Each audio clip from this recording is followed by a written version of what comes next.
Hello students, welcome to Accountancy by Jangir. In today's class, we will study about accounting for partnership firm. In connection to this of our class of partnership, first we will speak about fundamentals and special aspects of partnership accounts. To start with, we will first discuss the meaning and definition of partnership. In class 11 business studies, you have studied about various forms of business organization. One of them was partnership. So, meaning of partnership and definition of partnership are given into the act by which these organizations are regulated. You have seen that Indian Partnership Act 1932 regulates partnership business organizations. Section 4 of this act has stated the definition of partnership. As per that section, partnership is an association of persons who have agreed to share profits of a business carried on by all or any one of them acting for all. As per this definition, we can establish some features of the partnership business organizations. The persons who start this business are individually known as partners and the business organization collectively is known as a firm. So, we will discuss on the basis of this definition some of its features. Before we proceed for the features, let's discuss about the nature of partnership. Partnership and partners. That means we have taken two words here, the firm and the partners. The owners, the partners are the owners because here is not a single owner, there are more than one owners, so they are individually known as partners. They are firm and partners. So the nature here we can say on the basis of two viewpoints. First, from the accounting point of view. Accounting point of view, if we take, then partner and the partnership firm both are separate from each other. But legally, they are same. They cannot be separated. Why? Because in case of a liability, these partners are individually responsible. That means their private properties can be attached to meet that part of liability which cannot be paid out of the firm's properties. That's why they are not separate from the legal viewpoint. And from accounting point of view, both are separate from each other. Accounting will be done in the name of partnership firm, not for the partners. So that is nature of partnership. Now let us discuss about some of its features. If you go through the definition word by word, then we can establish some of the features on the basis of that. So the first point comes here is number of partners. In a partnership firm, minimum number of partners are required to start a partnership firm. There must be two persons who make the contract. And maximum, for maximum if we talk, the Indian Partnership Act 1932 never revealed number of maximum partners. But the Companies Act 2013, section 464 of Companies Act 2013 has stated the number of maximum partners in a partnership firm. As well as Companies Rules, Miscellaneous Rules 2014, rule number 10 has also stated the same thing. These both acts have stated that maximum number of partners can be 50. So, number of partners minimum 2, maximum it can be 50 in case of a partnership firm. Then second point we can state here is agreement or as its feature. Agreement, that means this partnership will come into existence by an agreement between these 2 or 50 partners. Between these 2 or 50 partners. Now, the question arises here, who can become a partner? So, for the answer to this question, we will take help of the provisions of Indian Contract Act 1872. Only those persons who can enter into a valid contract can become partner. Now, who can enter into a valid contract? Only those persons who are, number one, not minor, number two, not of unsound mind, and number three, not disqualified by any law. They only can become partner because they only can enter into a valid contract as per the Indian Contract Act 1872. So, partnership comes into existence by an agreement between the persons who are coming together to share the profits or losses of a business as per the definition. Then third point comes existence of lawful business. As if we go word by word to the definition say it is an association of two or more persons who have agreed to share the profits of a business. That means there must be a business. There must be a business which is legal also. There must be a business which is legal also to form a partnership. That means they must form this agreement to start or to run a business organization. There was a question in board examination some years back that A and B are two friends. They contributed 2 lakh rupees each and started a charitable dispensary. Is it a partnership organization? So no. Their intention is charity. So charitable organization cannot be a business organization. So business organization only has to be there for which partnership can be started. Then fourth point comes profit sharing. There must be a lawful business and there must be an agreement to run this lawful business, and this lawful business should be run to share the profits or losses of the business. To share the profits or losses of the business. But it should not be the intention of the partners that they are going to run a business which is going to give them losses only. Their first intention should be to share the profits. But if yes, there are losses, they have to share that. But as per the agreement or on the basis of the agreement, any one or more than one partners can be given relaxation from sharing losses. That means it is not necessary that all the partners will have to share losses. They can exempt some of the partners by making an agreement for that content. Okay, so there should be profit sharing of the lawful business, and for this they must make an agreement, and who will make? Either these two persons or up to 50 persons will make this agreement. Then fifth point comes mutual relationship. As per this point, if we notice the last clause of the definition, they have agreed to share profits of a business carried on by all or any one of them acting for all. It means there exists a mutual relationship between them. It means a partner is a principal as well as an agent. That means he has got double role. He means the partner here is the principal, that means the business owner, as well as the agent of the other partners. That means each and every partner will be responsible for the actions and decisions taken by every partner. They cannot say that no, this decision has been taken by A and I am not responsible for that. So this is called mutual relationship. Then liability of partners. The partners' liability is unlimited. They are individually as well as jointly liable towards their creditors. So these are some of the features on the basis of the definition we have discussed over here. So what is the definition? Let me once again repeat for you. Section 4 of the Indian Partnership Act 1932 states that partnership is an association of persons who have agreed to share the profits of a business carried on by all or any one of them acting for all. On the basis of this definition, we have discussed some of the features, and the very important on them is that there must be minimum 2 partners and maximum the limit is 50. And this limit has been stated in which act?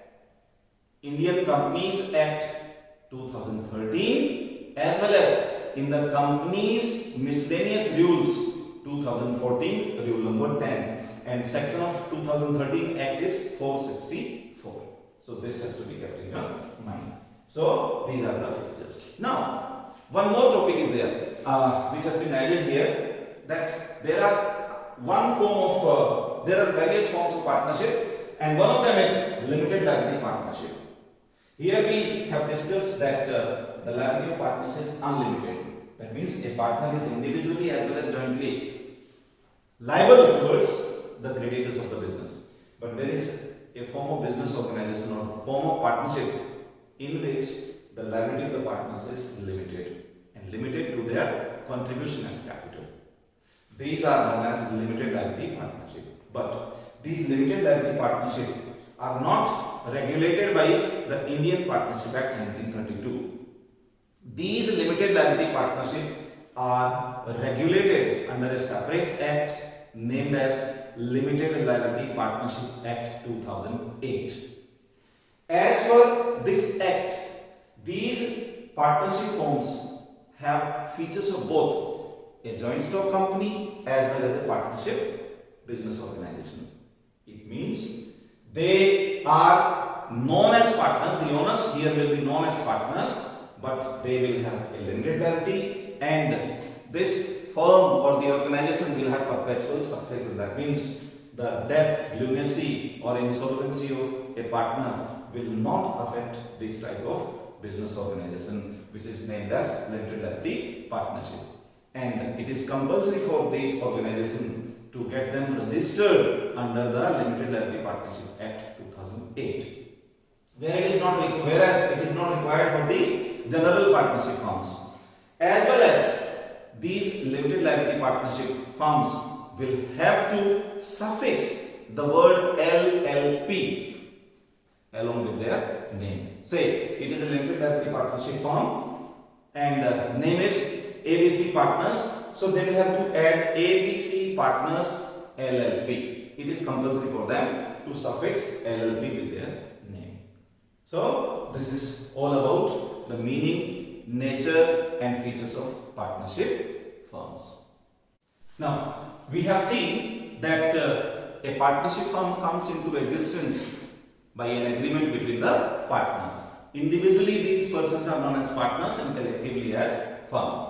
So this agreement, when it is in writing, it contains all the conditions and the regulations, provisions, then it is known as partnership deed. So this written agreement between the partners is known as partnership deed. So its meaning, if we discuss here the meaning, partnership deed is a document containing all the rules and regulations of the partnership firm is known as partnership deed. But as per the Indian Partnership Act 1932, this partnership deed is not a compulsory document. It is an optional. That means it is not required by these partnership business organizations to get themselves registered with the registrar of partnership firms.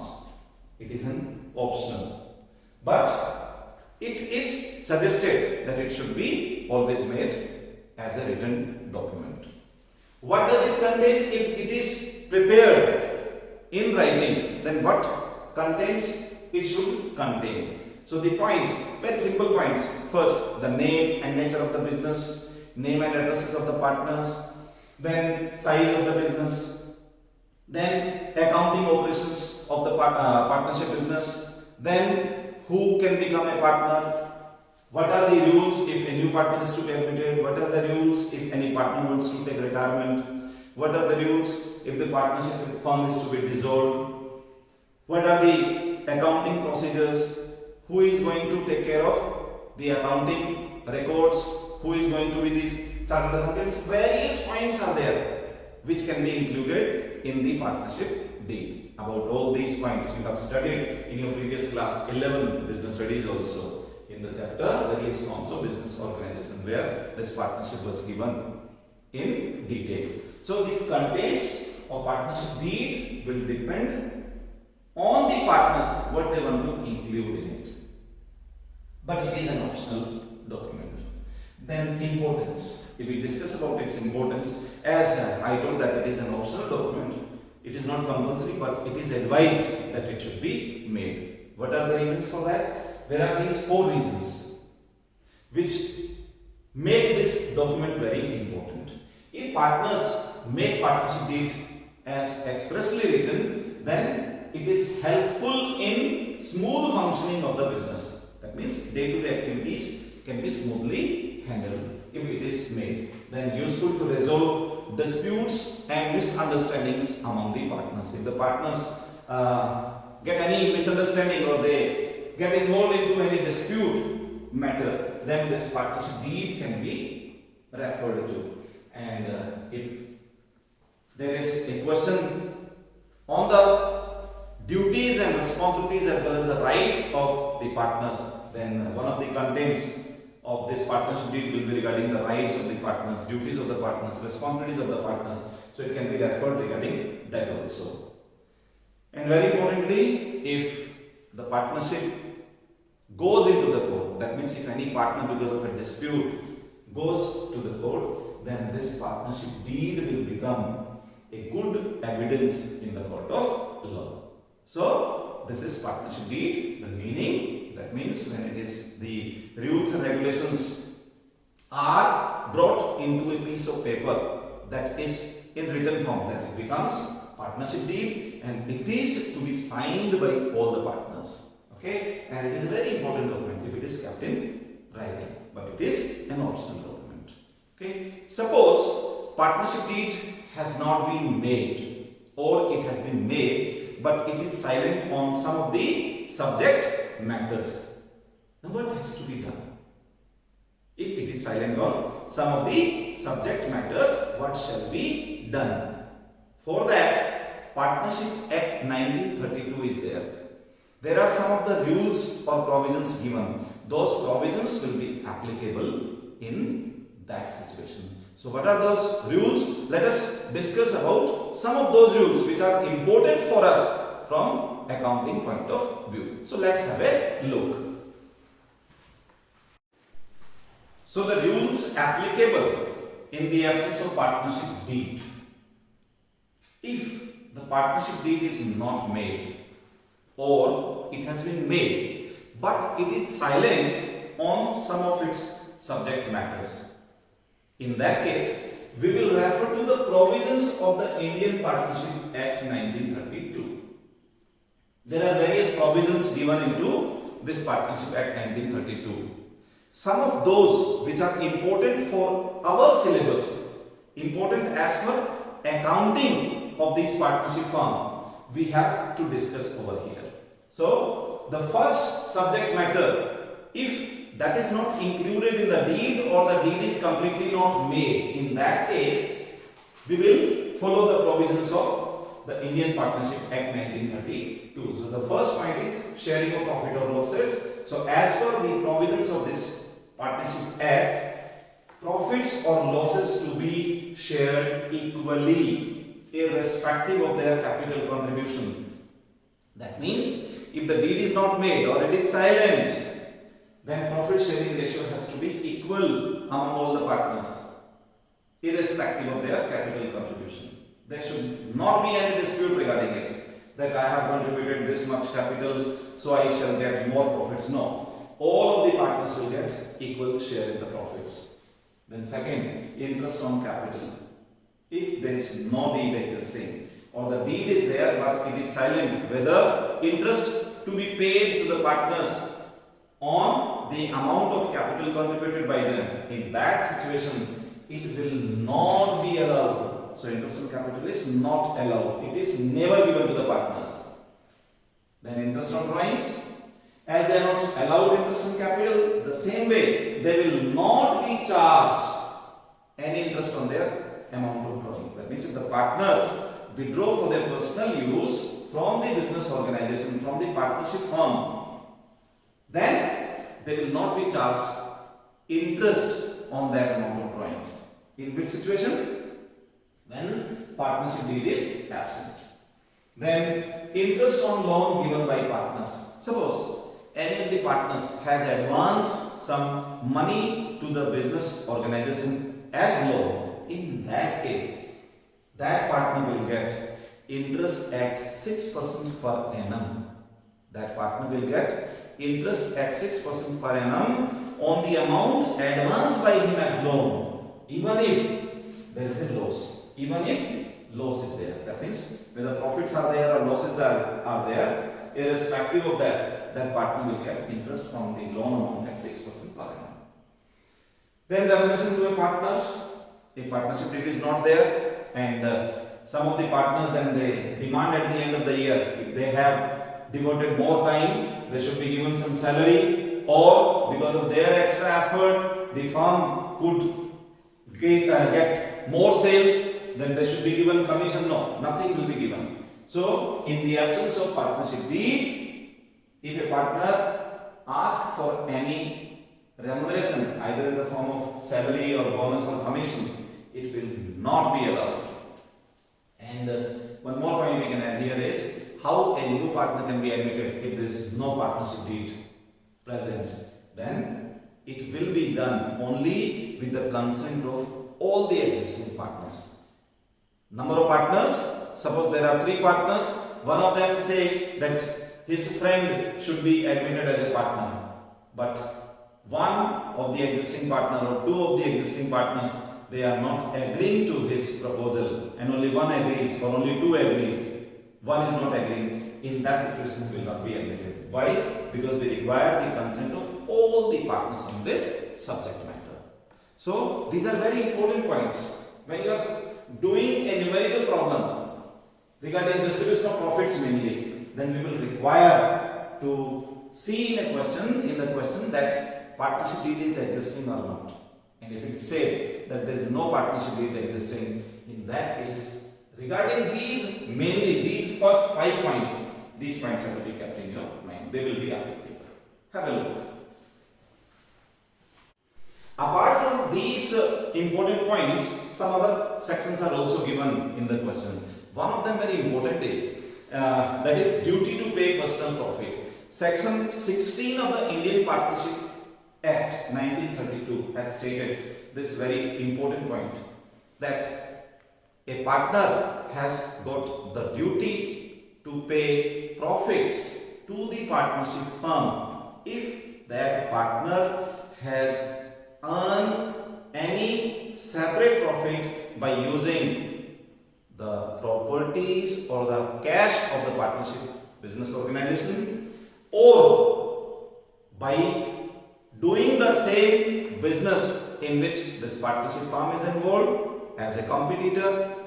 So all the profits earned by such a partner will have to be paid by him to the partnership firm. But partnership firm will not be liable for the losses suffered by such partner getting involved in any such activity. That means if he takes some money from the business and he invests somewhere outside and suffers with a loss, then partnership firm is not liable for those losses.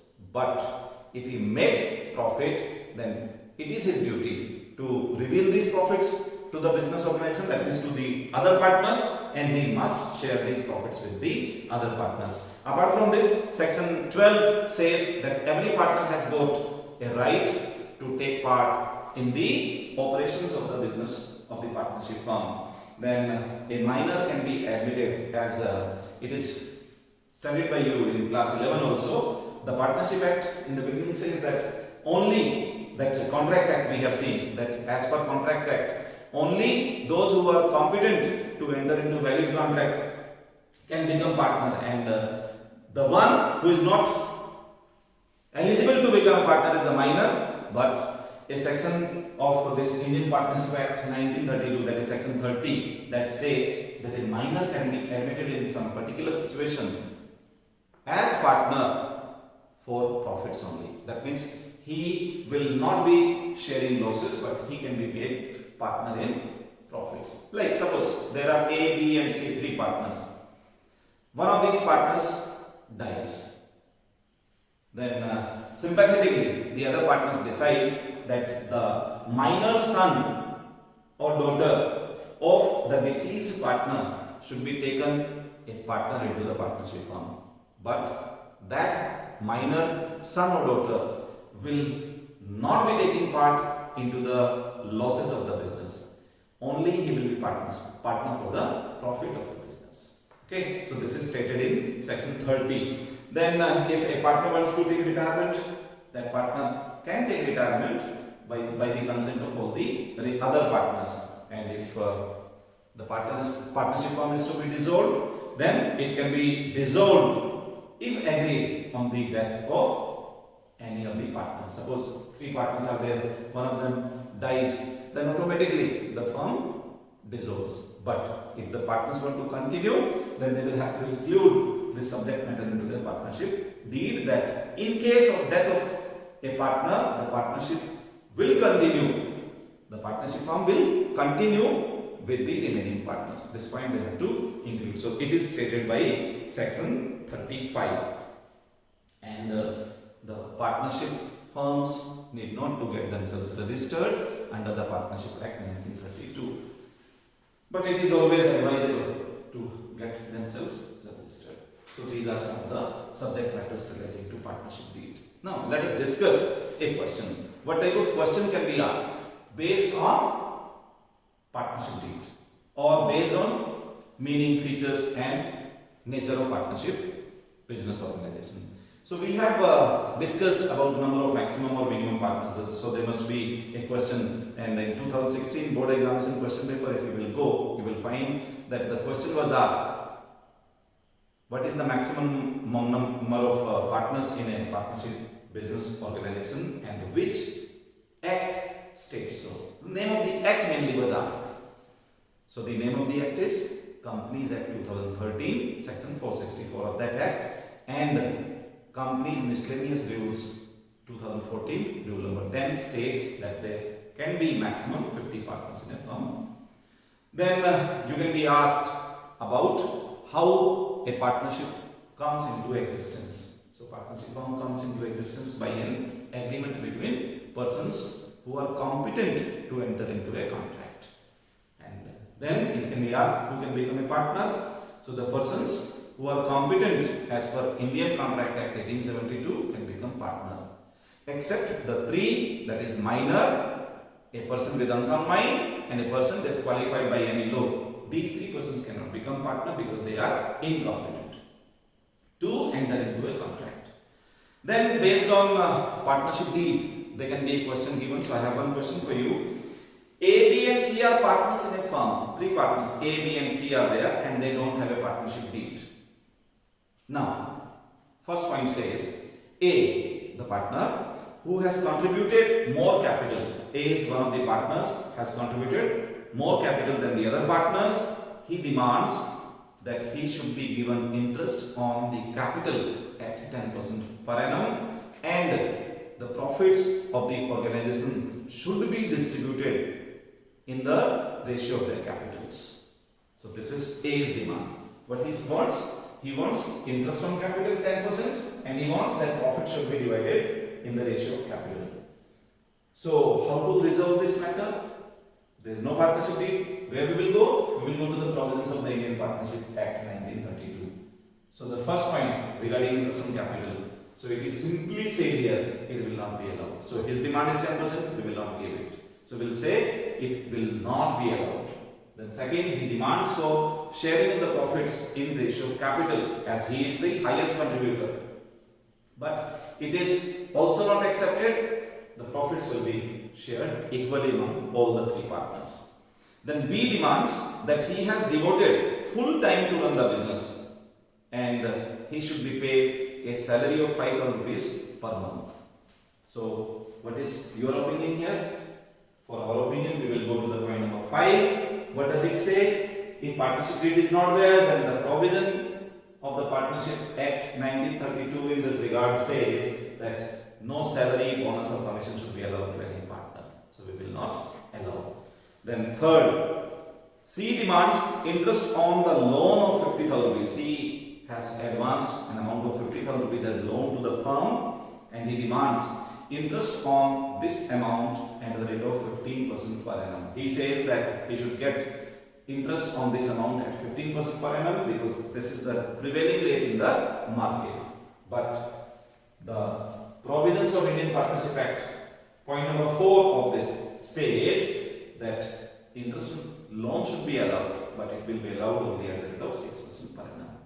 So if he has given this amount for the full year, he will be allowed 50,000 into 6 by 100, that is 3,000 rupees as interest on his loan amount. And then last point says that net profit before taking into account any of these claims claimed by these three partners in the above 4 points amounted to 50,000 rupees at the end of the first year of the business. How will you distribute? So 50,000 is the amount of loan given by C. We have allowed in 6% interest. So 3,000 rupees interest. We will subtract from the total amount of profit, that is 50,000. So 50,000 minus 3,000 is 47,000. This 47,000 will be distributed among all the three partners in equal proportion. That is 1:1:1. That means 1 by 3 to A, 1 by 3 to B, 1 by 3 to C. So 1/3 of 47,000 to each partner. This way we will resolve such type of matters. So for more questions of this type from this chapter, you will have to click on the link given in the description. As well as you are given some of the theory questions also to attempt. So you will be doing them, and we will meet in our next class where we will discuss about how to distribute profits among the partners. That is by making profit and loss appropriation account. Thank you for watching. Have a nice day. God bless you all.